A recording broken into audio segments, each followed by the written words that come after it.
All right, today we're going to tackle a challenge that pretty much every English learner runs into. We are going to fix three super common mistakes that, even really advanced speakers sometimes make. By the end of this, you're going to have the tools to make your English sound so much more natural. You know that feeling, right? You've put together a sentence, it's grammatically perfect, you've followed all the rules, but the person you're talking to gives you this kind of confused look. It's not that you're wrong, it's just that something sounds a little off. And honestly, it's a super common and really frustrating feeling. Well, you're in luck because that's exactly what we're going to fix today. We're going to break down three of these common mistake zones and give you some really simple fixes that will immediately, and I mean immediately, make you sound more fluent. Okay, let's dive right in. First up is a big one, the mix-up between can, could, and should. Gosh, these three little words cause so much confusion. But trust me, getting them right is an absolute game changer for your fluency. So let's look at this question. Which bus can I take to the airport? Grammatically, it's perfect. No errors. So what's the deal? Why does this sound just a little off to a native speaker? Let's figure out what you probably meant to ask. See, when you use the word can, what you're really asking about is possibility or permission. So when you say, which bus can I take, you're technically asking, which buses am I physically allowed to get on, or which buses is it possible for me to ride? It's a question about facts, not really about getting advice. Aha! Now this is probably the word you were actually looking for. Should is what you use when you want a recommendation, when you want some real advice. Asking, which bus should I take, totally changes the meaning to, what's the best bus for me to take? See? That simple swap gets you the helpful answer you really wanted.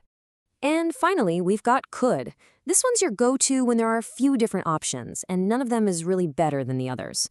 If someone tells you, you could take the number 10 or you could take the number 12, they're just laying out your choices. Both are fine. It's about options, not a strong recommendation. Okay, so let's put this all together so it really sticks in your mind. Just think of it like this. Can is for facts. Is it possible? Could is for options. What are my choices? And should is for advice. What's the best choice? Just remember, facts, options, advice. That's can, could, should. All right, on to our second fix. We're moving on from single words to word pairs.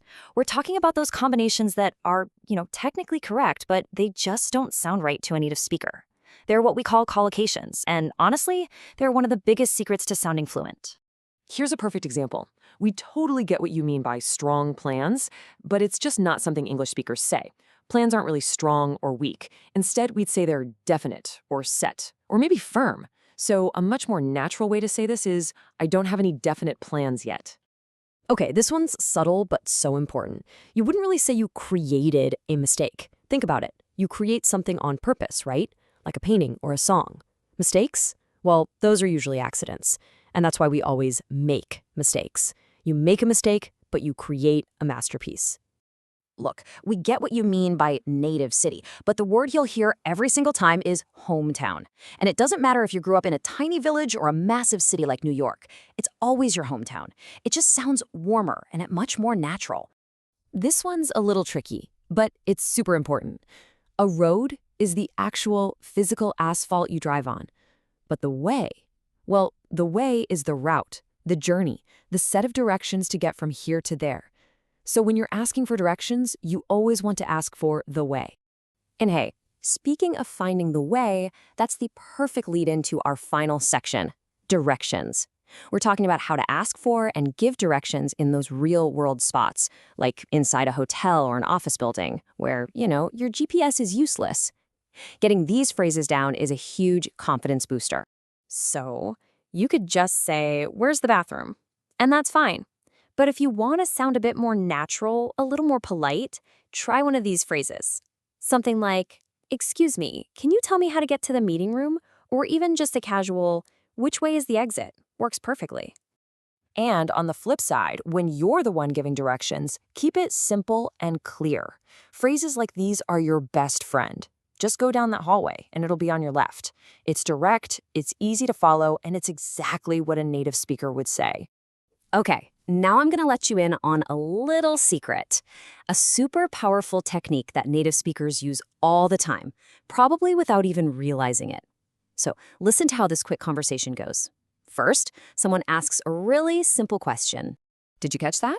The person repeated the key word, the pool. It's a little trick we call the repetition technique, and it does two brilliant things at once. First, it confirms that you heard them correctly, and second, it gives your brain a split second to think of the answer. It's a simple little habit that makes you sound incredibly natural. So, as we wrap up, what's the big lesson here? It's that true fluency, it's not always about big, fancy vocabulary or complex grammar. As we've seen, it's often about mastering these tiny little details, the right word choice, the natural phrase. These are the small changes that make a huge impact. So, let's quickly recap. Here's your little checklist for sounding more natural. Number 1, pick the right modal verb, can for facts, should for advice, could for options. 2, use those natural word pairs like make mistakes and definite plans. And 3, get comfortable with those direction phrases and definitely try out that repetition technique. All right, so I'm going to leave you with a challenge. Just one question. Which one of these small changes will you practice today? Seriously, out of everything we talked about, just picking one thing to focus on is the absolute fastest way to build your confidence and sound more natural in English. Thanks so much for tuning in.